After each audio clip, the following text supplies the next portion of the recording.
Сега ми е у срцето.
Во денешното издание ви го представуваме инструментот канон. Да говориме за канонот како инструмент. Канонот е еден од најстарите инструменти кои што бил свирен на овие простори. Од податоците кои што можеме да дознаеме за овој инструмент најстарите податоци се фреските кои што се наоѓаат низ манастирите низ Македонија, поточно во околина на градот Пробиштип, односно во Лесново, во Лесновскиот манастир, се наоѓа на влезот од манастирот фреската Хвалите Господа со игра, каде што е нацртан форма на денешниот канон кој што го познаваме. Инаку, за самиот инструмент се зборува уште во антиката, каде што нормално се среќава под различни имиња, за разлика од денешното име канон. Во минатото бил среќаван и под името псалтир, каде што се поврзани разни митски приказни во врска со овој инструмент. Инаку пак во многу приказни е раскажано дека канонот има и лековито дејство, затоа што помага при лекување на некои психички состојби, односно се случувало да со свирење на канон да може да се излекуваат некои состојби. Инаку влегува во групата на жичени инструменти, каде што во денешно време има 79 жици, кои што се наштимани по 3 на 1 тон. Во минатото биле некаде околу 75, но во денешно време веќе инструментот е развиен и потребата на музичарите за да се направи за да се изведат по-сложени технички можности, да кажам, е направен да биде 79 жици. Инаку има како што може да се забележи трапезоиден облик, каде што од левата страна се чевиите, каде што се штимаат жиците, потоа следуваат овие метални додатоци кои што се нарекуваат мандала, и со нив се формираат скалите, што значи едната рака треба да свири мелодија, другата рака треба да биде спремна да може да ги направи скалите. Од десната рака, на средината се разбира се наместуваат скали, прстите и рацете за да може да се свири. Од десната страна се наоѓа кобилица или мост преку кој што поминуваат жиците, а пак инаку за да се створи акустичност на самиот инструмент, луѓето направиле кожа која што се обтегнува со помош на притисокот на жиците врз мостот или врз кобилицата и на тој начин пак се зголемува акустичноста на инструментот.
Во Македонија бил спомнуван уште во времето на Марко Цепенков, кој што во своето време ги опишува покрај информациите кои што ги дава за живењето во тоа време, ги опишува во една статија и музичките инструменти, каде што го наведува и овој инструмент дека бил свирен на овие простори.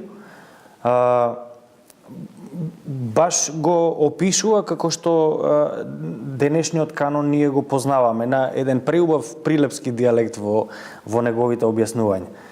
Канонот е карактеристичен инструмент за чалгиските состави.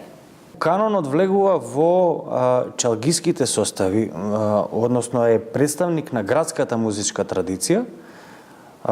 Понатаму се разбира, овој инструмент бил византиски, инструмент многу познат во времето на Византија, но со освојувањето на Турската империја, со создавањето на Турската империја на овие простори, веќе турците го прифаќаат како свој инструмент, го развиваат и дури во денешно време се сметаат како најнапредните за овој инструмент во смисла на училишта, на едукација и во смисла на градба на овој инструмент, затоа што овој инструмент се уште рачно се изработува, не постои фабричка изработка за инструментот.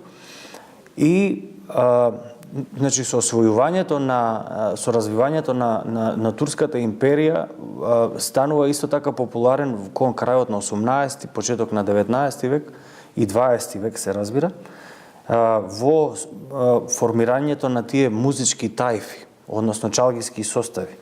Во тие музички состави влегуваат инструментот канон, ут, кларинет, виолина, кои што се дел од фабричките инструменти, понатаму како ударни инструменти се среќаваат дајретот, дефот и тарабуката. Чалгиските состави се многу популарни во Македонија во 19 и 20 век и градови во кои што се свири овој инструмент, тоа се Велес, Штип, Скопје и Кратово. Се најпопуларните, најпознатите градски центри каде што се свири овој инструмент. Дури и ден денеска најубавиот примерок на канон се наоѓа во музеот во Штип.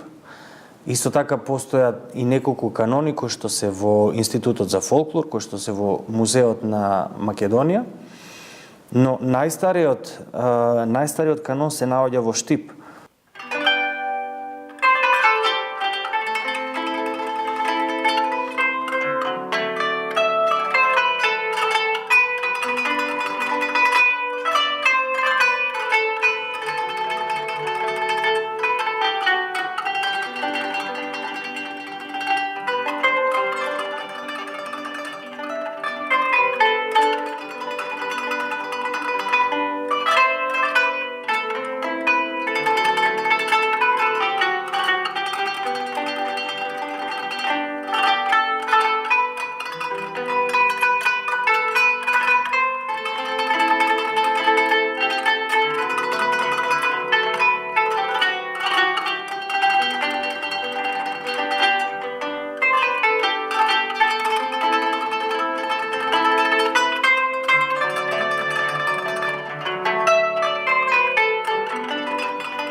Има интересна приказна за еден канонџија кој исчезнал на извесен период од својот живот, меѓутоа се восстановило дека всушност го изучувал канонот. Канонџијата кој што бил од Велес, кој што се смета дека нормално во тоа време комуникацијата не била развиена како денеска, наеднаш човекот го снемало, дури го немало неколку години, луѓето констатирале и мислеле дека е мртов, но тој се вратил од Дамаск, каде што бил на усовршување на овој инструмент. За жал, со текот на времето, со популаризирањето на европската музика на нашите простори, се истиснува таа византиска музика која што била популарна во тоа време, се менува тонскиот систем, односно се менуваат скалите на кои што се на музиката на која што се свирала. Веќе луѓето сакале да бидат популарни, сакале да бидат поблиску до Европа, и на тој начин овие чалгиски состави почнуваат да ги снемува од музичката сцена, и на нивно место веќе доаѓаат новите музички состави, како што се оние жичени музички инструменти, како што се мандолина, прим, разните видови на контри, на гитари. Последен бил внесен, се разбира, контрабасот како најголем инструмент од сите инструменти, и на крајот се вметнува во тие состави, влегува хармониката. Ова е инструмент кој што има многу различни можности за изведување. Со самото тоа што, како што кажав, има можност да изведува покрај тој дурски молски систем кој што е познат во Европа, постои можност да се изведуваат и оние скали кои што се така наречени маками, кои што се составени не само, музички да се изразам, од полустепени и од степени, туку се составени од четврт степени. Нешто што е навистина преубаво за слушање и преубаво за свирење. Самиот музичар го предизвикува за да може да ги вежба, односно да го тренира увото, да може да ги слуша тие маками.